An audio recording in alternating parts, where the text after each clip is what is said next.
नीट पेपरफुटी प्रकरणाला घेऊन काँग्रेस आक्रमक झालेली पाहायला मिळते. लातूरमध्ये काँग्रेसनं वेगवेगळ्या पद्धतीनं आंदोलनं जे आहेत ते लातूरच्या क्लासेस एरियामध्ये केलेले आहेत. त्याचबरोबर नीट पेपर फुटी प्रकरणामध्ये काही बरेच मुलं जे आहेत ते हताश झालेले आहेत. लातूरच्या गोंदेगावमध्ये देखील मैथिली सोनवणे या मुलीनं हताश झालेल्या, निराश झालेल्या मुलीनं आत्महत्या केली. त्या कुटुंबियांची भेट घेण्यासाठी माजी आमदार आणि काँग्रेसचे प्रवक्ते धीरजजी देशमुख पोहोचलेले आहेत. त्यांच्याकडून आपण जाणून घेणार. सर, नीट पेपर प्रकरणामध्ये आता बरेच मुलं जे आहेत ती निराशा होत चाललेली आहेत आणि एक्झामची डेट जी आहे ती देखील म्हणजे सरकारनं जाहीर केलेली नाही. त्यामुळे मुलं सगळी जी आहेत ते संभ्रमात आहेत, पालक देखील.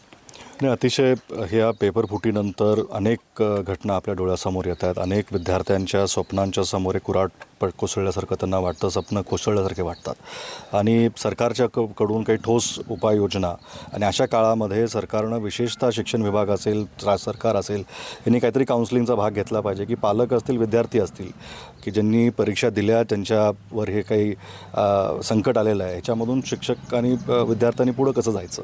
आणि ह्याच्यामध्ये काही मुलांनी काही असे टोकाचे पावलं उचललेली आहेत जे आपण आता ऐकतो. इथंही एका मुलीनं आपलं आयुष्य संपवलं. त्याचं पूर्ण स्वप्न डॉक्टर व्हायचं होतं. पालकांना आम्ही इथं भेटलो, त्यांना डॉक्टर करण्याचं स्वप्न त्यांचं आज भंगलं आहे. ह्याच्या पुढे जाऊन कुठल्याही कुटुंबामध्ये अशी काही गोष्ट होऊ नये ह्यासाठी काही विशेष ठोस पाऊल सरकार उचलताना दिसत नाही आहेत. शिक्षण विभाग असेल, राज्याचे प्रमुख असतील, ह्या सर्वांनी ह्या पालकांना उद्देशून काहीतरी एक उपाययोजना केली पाहिजे.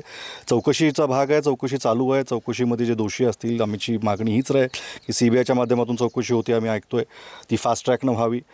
जे कोणी दोषी असतील त्यांना कडक कारवाई त्यांच्यावर व्हावी, शासन व्हावं, जेणेकरून पालकांमध्ये आणि विद्यार्थ्यांमध्ये परत एकदा नीट संदर्भात असेल, आपल्या शिक्षण क्षेत्रासंदर्भात असेल, आपल्या भविष्यासंदर्भात असेल, कुठलीही शंका मनामध्ये नसू नये ह्यासाठी आता सरकारनं ठोस पावलं उचलण्याची गरज आहे.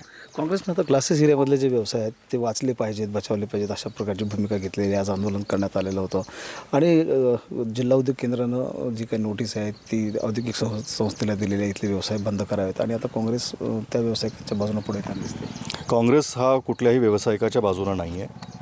काँग्रेस हा विषय की लातूर पॅटर्नचं शिक्षणाचा पॅटर्न, त्याला जे काही गालबोट लावण्यात येत आहे, शिक्षणाचा पॅटर्न लातूरचा हा शालेय शिक्षणापासून, कॉलेजच्या शिक्षणापासून वैद्यकीय शिक्षणापर्यंतचा पॅटर्न आहे. क्लास आणि सध्याचा हा जे काही विषय चालू आहे, अधिकृतरित्या जे चालक असतील, जे आपला व्यवसाय चालू करतायत, लिगली चालू करतायत, त्यांच्याबद्दल त्यांना संरक्षण मिळालं पाहिजे. जे इलिगल काही काम करत असतील त्यांच्यावर कारवाई झाली पाहिजे. त्याच्यामध्ये कुणाला तरी वाचवायचा आणि बचावासाठी विषय नाही. लातूर पॅटर्नला गालबोट लागू नये, त्याच्यामध्ये कुठलं राजकारण येऊ नये आणि लातूरच्या शैक्षणिक पात्रतेवर कोणी शंका उपस्थित करत असेल तर त्याच्या अनुषंगानं हे आंदोलन काँग्रेसच्या वतीनं उचललं गेलं की लातूर शैक्षणिक पॅटर्न फक्त एका क्लासपुरता मर्यादित नाही आहे.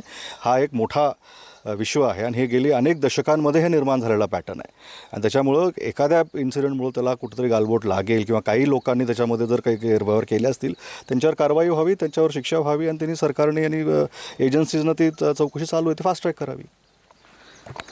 महेंद्र जोंधळे, TV9 मराठी, लातूर.